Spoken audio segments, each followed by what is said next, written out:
Halo bosku semuanya, Assalamualaikum warahmatullahi wabarakatuh. Dan jumpa lagi sama kami tim Karisma Kencana. Dan kali ini kita sebelum review mau ngucapin selamat tahun baru buat kalian semua. Doa kita supaya teman-teman itu rezekinya semakin lancar, yang sakit segera diberi kesembuhan, kemudian yang belum dapat jodoh segera dipertemukan sama jodohnya. Nah, itulah doa kami di kalian semua. Dan yang jelas kali ini kita seperti biasa akan membahas satu produk terbaru, yaitu laptop pendatang baru dari brand Infinix yang menawarkan harga affordable di 5 jutaan saja. Tapi dia ini menawarkan tampilan bodi yang cukup mewah, layar 100% sRGB dan dapur pacu sudah pakai Intel Core i3 Gen 12. Inilah Infinix InBook Air yang meramaikan jagat perlaptopan. Tapi sepengalaman saya bro ya, kalau kita ngebahas untuk sebuah brand pendatang baru, kita wajib dulu tahu bahwa laptop ini after sales-nya bagus apa enggak. Nah, si Infinix ini cerdiknya bro, dia itu memberikan satu informasi yang sudah ditempel di bagian covernya. Ini kalau kalian perhatikan, di sebelahnya logo Intel Core i3 kan ada sebuah informasi barcode. Ini kalau kalian scanning, nah itu kita klik linknya, nanti kita akan diberikan kemudahan akses untuk mengetahui service center mana aja yang bisa kita manfaatkan ketika mendapat kendala pas waktu laptop ini bermasalah. Nah, ini menurut saya cerdik sekali sih Infinix Bro. Kalau kita lihat mungkin mereknya, laptop ini memang concernnya bukan pada laptop, tapi si Infinix ini concernnya pada handphone kalau kita lihat dari laman resmi websitenya dan juga apa yang sudah banyak beredar. Tapi yang dibikin concern oleh si Infinix sebenarnya adalah handphonenya bro. Ini kelihatan banget pada varian yang cukup banyak. Terus kalau ngomong soal laptop, mungkin ini sebagai pelengkap. Tapi meskipun pelengkap, laptop yang dibuat Infinix, nah ini bukan abal-abal bro. Jadi dia itu bikin produk yang benar-benar bagus dengan harga yang cukup terjangkau. Kalau kita perhatikan, laptop ini kan dia untuk full material bodinya berbahan full dari aluminium dan tampilannya tipis banget seperti ini. Kalau first impression saya pertama kali pas lihat laptop ini, menurut saya laptop ini secara desain dia itu mirip seperti kayak Tecno Megabook yang varian Intel. Nah itu mirip banget bro, cuman yang ini dia lebih tipis. Jadi ketebalannya itu cuma di angka 1,4 cm dan bobotnya hanya di angka 1,2 kg. Terus kalau kita perhatikan lagi di bagian layar, laptop ini menggunakan hardware layar yang bagus. Panel IPS resolusi Full HD dengan akurasi 100% sRGB klaimnya dari si Infinix. Tapi waktu kita tes menggunakan data color, nah angka akurasinya itu seperti ini bro. sRGB di angka 88%, NTSC di angka 65%, sementara untuk Adobe RGB dan juga P3 dia di angka 68%. Ya member ke 100% sRGB, tapi tampilannya memang cukup bening modelan seperti ini.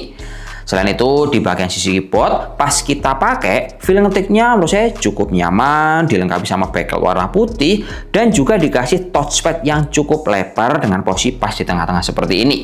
Semisal laptop ini juga pas kita pakai untuk kebutuhan hangout di cafe, dia itu dikasih konektivitas yang cukup stabil bro, yaitu Wi-Fi 6 sama Bluetooth 5.2, sama di bagian kiri kanan laptop ini juga dikasih colokan I/O port yang cukup menarik posisinya, tapi tidak terlalu lengkap bro saya, karena dia cuma punya 2 buah colokan Type C, 2 buah colokan USB, sebuah colokan untuk port HDMI sama jack 3.5. Tapi meskipun colokannya terbatas, ya ini cukup menarik bro ya untuk bisa kita pakai hangout dimanapun juga. Contoh ini, misal kita pakai laptop ini untuk hangout di cafe, menurut saya dia baterainya itu cukup awet dengan tampilannya kayak gini. Ini baterainya kalau kita bongkar dalamannya dikasih baterainya ukuran jumbo bro, di angka 57 Wh dan pas kita keber alias dipanjer untuk kebutuhan nonton YouTube dengan volume 10%, laptop ini lumayan awet. Dia bisa bertahan di angka 5-6 jam, cuman klaimnya si Infinix, laptop ini masih mampu bertahan di angka 9 jam dan itu tergantung dari settingan konfigurasi kalian.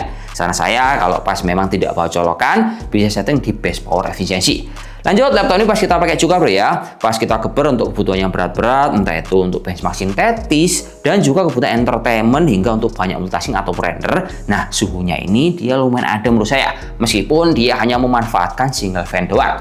Nah suhu laptop ini pas kita panjer, dia itu mentoknya cuma di angka 44 derajat Celcius doang, dan untuk exhaust-nya berada di bagian bawah layar. Lanjut lagi, kalau kita geser ke bagian dapur pacunya, selayaknya laptop Core i3 pada umumnya, nah si Infinix ini bro, dia mengandalkan dapur pacu dari Intel Core i3 Gen 12, tepatnya seri 1215U yang ditandemkan sama RAM 8 GB DDR4. Cuman sayangnya si Infinix ini RAM-nya itu kesolder alias nggak bisa di-upgrade, dan juga penyimpanan NVMe-nya dia masih memanfaatkan seri Gen 3 bukannya Gen 4. Tapi kalau menurut kapasitasnya menurut saya ini basic aja standar di angka 512 GB, serta laptop ini juga sudah dibekali Windows 11 tapi masih tanpa OHS. Nah, ini kalau kita lihat, si Infinix bro, dia itu diberikan dua buah warna. Ada warna gold seperti yang kita bahas, ataupun warna grey, tinggal disesuaikan sama selera. Tapi yang jelas, misal kita mau compare nih, Core i3 dengan spek yang kurang lebih sama, yaitu i3 Gen 12, RAM 8GB, dan juga penyimpanan 512, di merek kondang, rata-rata mereka itu harganya masih di atas 6 juta rupiah. Contohnya ada Lenovo IdeaPad 3, ada MSI Model 14, ada juga Asus E1404GA, dan juga HP 14S, yang rata-rata harganya masih di atas 6 juta rupiah. Jadi strateginya Infinix, ya karena dia mungkin kalah kondang di dunia perlaptopan, ya ini jalurnya udah bener bro. Menawarkan hardware bagus, tapi harganya cukup affordable di angka 5 juta lebih sedikit. Ya wis, langsung aja kita akan masuk kepada settingan atau tes benchmark, yang dimana untuk tolak ukur di sini bro, supaya teman-teman bisa melihat bahwa kemampuan Infinix ini dia itu nyampe di mana sih. Misal kita buat untuk multitasking, hingga kita buat untuk cari hiburan kawan.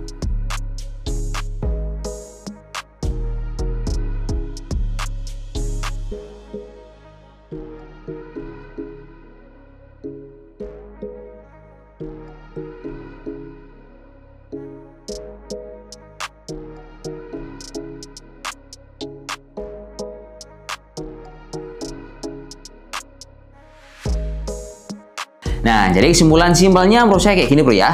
Laptop ini memang menawarkan prosesor Intel Core i3 yang ditandemkan sama hardware yang bagus. Contohnya panel layar dengan akurasi yang cukup oke, dan juga tampilan yang kece seperti ini. Ini kalau kita compare, ini memang nggak ada lawan. Tapi terlepas ini nggak ada lawan, kita juga perlu perhatikan bahwa si Infinix tidak memiliki jaringan service center seperti laptop yang lebih kondang di merek-merek yang lain. Entah Lenovo, Asus, HP, MSI, hingga Acer sekalipun. Tapi overall, kalau kita ngomong soal performa dan juga feel penggunaannya alias experience-nya, ya laptop ini masih termasuk oke di harga 5 juta rupiah. Ya, kita coba ya. Saya dulu. Assalamualaikum warahmatullahi wabarakatuh. Semoga bermanfaat. Untuk ulasan review kali ini di budget 5 juta rupiah. See you next video. Wassalamualaikum warahmatullahi wabarakatuh, dan salam jos. Semoga bermanfaat kawan. Oke, mantap. Infinix ini desainnya HP itu kondang merek handphone. Tapi laptop ya ini musuhnya masih banyak yang berat-berat. Infinix tapi oke.